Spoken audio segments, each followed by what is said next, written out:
Hey, hola, ¿cómo están? Um, I am coming to you from my hotel room in Wisconsin. Um, bueno, I want to take a second to explain the new notes, the passive voice notes. So if you can take out your libro de verbos, vamos a tomar apuntes. Okay. Bueno.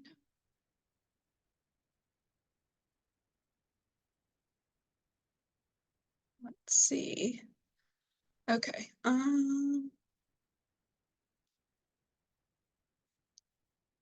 Okay. Hopefully you guys are seeing my screen.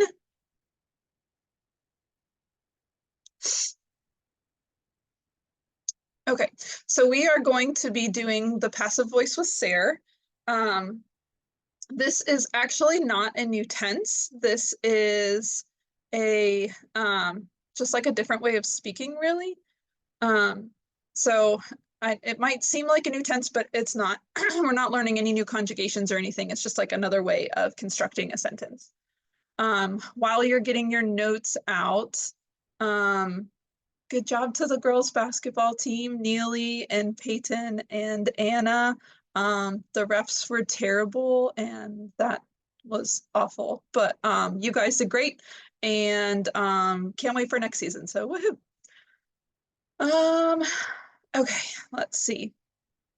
Oh, I didn't write down what page we're on. I'm sorry. I think it might be 23 or 24. Check your table of contents. And just go with that, whatever it says there, the passive voice. Okay, so we are going to run through a bunch of examples, and I'm hoping that maybe you can pick out like what the pattern is. So you don't need to write all of this down, just kind of stay with me and pay attention. Please have your sound on. It's helpful to learn what exactly this is by listening to the explanations. So I know a lot of you are like, oh, okay, shut up, Sace, let's just copy all of this down. Let me just skip to the end and write down the notes. But I promise you that these examples will be very helpful. So, okay, here we go. La voz pasiva con ser. Puedes identificar el patrón, which is, can you identify the pattern? You don't need to write all of this down. Okay, here we go. Okay, so la voz activa, this is the active voice. El ladrón robó la tienda. So that would mean the thief robbed the store. So that's what's called the active voice because the person or the subject of the sentence actively did something. So I was super confused when I first learned the passive voice because I thought past tense, and it's not past tense at all. It doesn't have anything to do with past. It has to do with active versus passive. Active means something is done by somebody, like the person, the focus of our sentence does that action. Whereas the passive voice, the start of our sentence, the subject didn't actually do anything. So that's why it's called passive. So anyway, the active voice would be el ladrón robó la tienda. La voz pasiva es la tienda fue robada por el ladrón. So what's the difference here? The active voice is saying the thief robbed the store.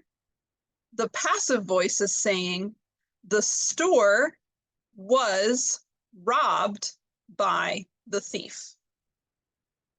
So are we saying the same thing? Essentially, yes, but this is what's called the passive voice because what is the store doing?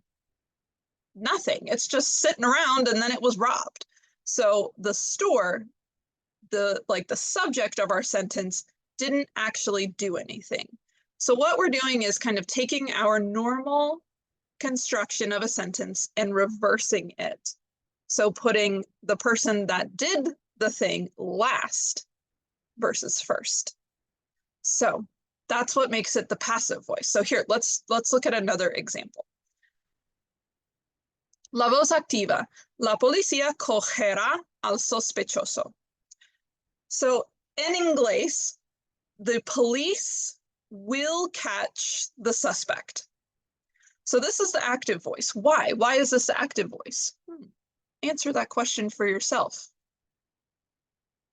Right. It's because the police will do this action. So they are actively going to do something. Okay, so that's the active voice. Now, how do we flip it to make it the passive voice? Take a second, think about that. So we'd end up with el sospechoso será cogido por la policía. So this sentence in English is saying the suspect will be caught by the police. Why is this the passive voice? Well, because the suspect isn't actually doing anything. He's receiving the catching. He's not doing anything. So our focus, the subject of our sentence, isn't doing anything. Therefore, it's passive. So, el sospechoso será cogido. Now, we used a form of ser and the past participle here. Because kind of what we're doing is describing them, right? We're saying the suspect, what's the description, will be caught. So that's the passive voice. And then we have por, which is by somebody, and then the person doing the action. Okay, let's look at another one. El detective recogió unas pistas. So the detective gathered some clues. So that's the active voice. Why is that the active voice? That's the active voice because the detective did the action. So the subject actively did something. It doesn't matter what tense this is. It could be present, past, a perfect tense, future, would, whatever it may be. But as long as this person did or will do or has done, whatever it is, this action, that makes it active. Okay, so let's take it and flip it. So that would mean we have some clues were found or were gathered by the detective. So this is the passive voice because what did the clues do? Nothing. They didn't do anything. They were just sitting around being gathered, okay? So that's what makes this passive, is that these didn't do anything. So then we describe them with a form of ser, and then their adjective, which is really the verb, and we put it in the auto-ito form, which is the past participle. Just like if you had the verb cansar, then we use the passive voice, and that would be cansado, and which means tired. So some clues were gathered by the detective. Okay, so hopefully you're catching on to the pattern now, kind of what it looks like. We'll do one more. The criminal had left a little evidence. So this is the active voice. Why? Because the criminal had done something. The criminal is the person, the subject, did do something, had left little evidence. So if we take our active voice and we flip it around, that will give us the passive voice, which would look like this. Little evidence had been left by the criminal. So why is this the passive voice? Because the evidence, again, didn't do anything. It was left by the criminal.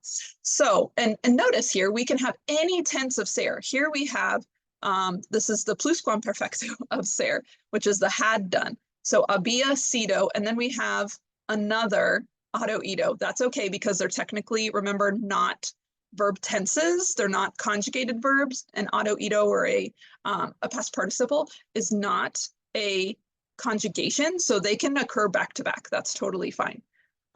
This is technically your conjugated verb right here. And then you have a passive or a past participle and another past participle, and that's okay.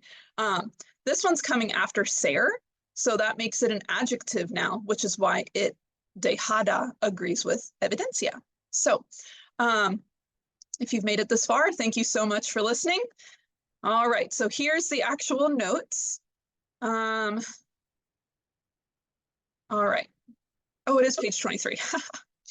I guess correctly. Okay, I think it's page 23. Oh, crud. Okay, just check your table of contents.